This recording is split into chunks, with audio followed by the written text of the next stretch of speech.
প্রিয় মৎস্য খামারি ভাই বন্ধুগণ, আসসালামু আলাইকুম। তো আশা করি সকলে ভালো এবং কি সুস্থ আছেন। তো বরাবরের মতো আপনাদের মাঝে আবার একটি নতুন ভিডিও নিয়ে হাজির হলাম। তো আপনারা ভিডিওর স্ক্রিনে যে মাছগুলো লক্ষ্য করতে পারছেন, এই মাছগুলো হলো 2025 সালের নতুন বছরের নতুন টাইগার জাতীয় মনোসিক্স তেলাপিয়া মাছের পোনা। তো আপনারা যারা এই টাইগার জাতীয় মনোসিক্স তেলাপিয়া মাছের পোনাগুলো চাষ করতে চান এবং কি চাষের প্রতি আগ্রহী আছেন, তারা আমাদের ভিডিওর স্ক্রিনে দেওয়া নম্বরে আমাদের সাথে যোগাযোগ করে এই মাছগুলো সংগ্রহ করতে পারেন।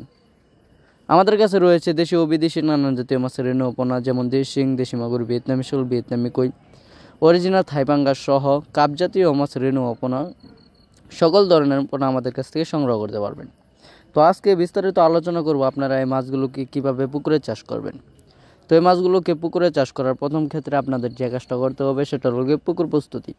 যদি আপনারা সঠিকভাবে পুকুর প্রস্তুত না করতে পারেন, তাহলে দেখা গেল এই মাছ চাষ করে ভালো একটা মুনাফা আয় করতে পারবেন না। এবং কি আপনারা জানেন, এই টাইগার জাতীয় মনোসেক্স যে তেলাপিয়াটা রয়েছে, এটা চাষ করে ভালো একটা মুনাফা আয় করা যায়। আবার অনেক চাষি ভাই রয়েছেন যারা পুকুর সঠিকভাবে এবং কি সঠিক প্রস্তুতিতে চাষ করতে পারেন নাই, তারা এই মাছগুলো চাষ করে লস খেয়েছেন। তো আপনারা পুকুর প্রস্তুতি কীভাবে নেবেন? তো পুকুরের চারপাশে যত ময়লা আবর্জনা রয়েছে ওইগুলো পরিষ্কার করে নিতে হবে। পুকুরে চুন, সার, সমিথন এবং কি উস্তাদ আরও বিভিন্ন ধরনের মেডিসিন রয়েছে, তা আপনারা প্রয়োগ করে তারপর আপনারা পানি দিয়ে এই মাছগুলো পুকুরেতে ছাড়তে পারবেন। তো আপনারা এই মাছগুলো এককভাবে এবং কি মিশ্রভাবে চাষ করতে পারেন।